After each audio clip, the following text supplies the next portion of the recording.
How's everybody? Well, we've had good spirit, in practice this week, which is encouraging.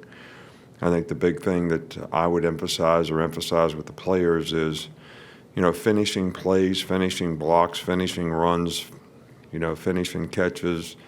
These are all the things that I think that we can certainly pay attention to detail on, doing the little things right, technique-wise.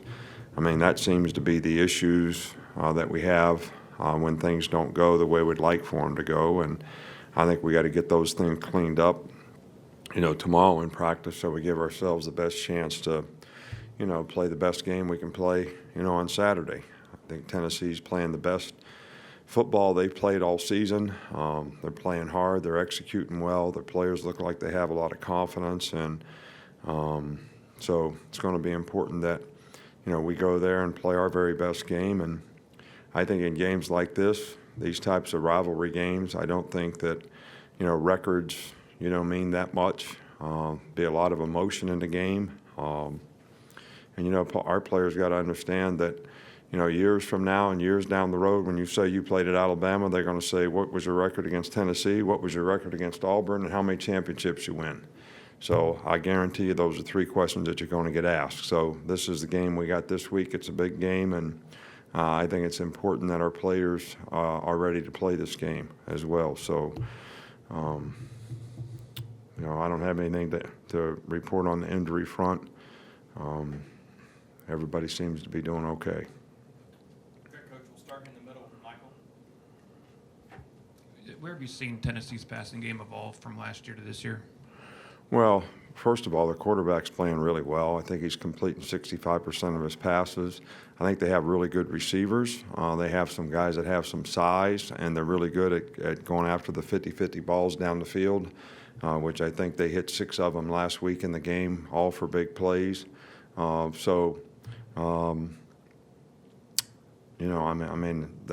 the two areas. But I also think conceptually, they're doing a lot of stuff that they did at USC, which is where Tyson Helton came from, who's a really good coach. I used to coach with his dad. Knew those guys when they were in grade school, and now they're presenting problems out there for old guys like me. So. But they do a really good job of executing, and I think their players have a lot of confidence. Coach, come back over in the right with Charlie. Do you have an update on Lester Cotton in the left guard position? What kind of update? He played in the last game. I mean, he's competing for a job just like everybody else around here. So,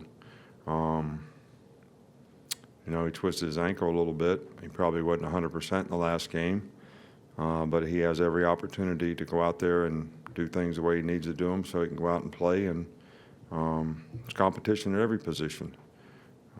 I don't. Some players think that I don't like them. I like performance. That's what I like.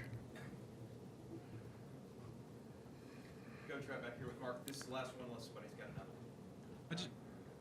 Just what about this wide receiver group makes them so explosive after the catch? You talking about our group? Yeah, your guys. Well, I think they've got really good speed. I think all those guys are really, really competitive. They've got really good hands. I think we have a pretty good system that we've been able to utilize, those things that they can make explosive plays. They all have ability to run after the catch. So, and I think that the quarterbacks have done a good job of getting the ball when we have the opportunities to make those plays, and they've given them catchable balls, and they've been able to finish plays and make a lot of big plays. But these guys have really good speed. They're good getting in and out of breaks. They get good hands. Smitty's the only guy that I would say would be questionable for this game. Hadn't been able to practice to this point. Coach, we'll finish up here with Tony. I was actually going to ask you about Devontae Smith. Just what have you seen from him this week in terms of what he's been able to do? Well, what did I just say? I just said he hadn't been able to practice, so I haven't seen him do anything. Walk around with me, talk to me. Okay, so he hasn't been able to do anything. Okay. How many ways can I say that? I'm with you. That's all we got tonight.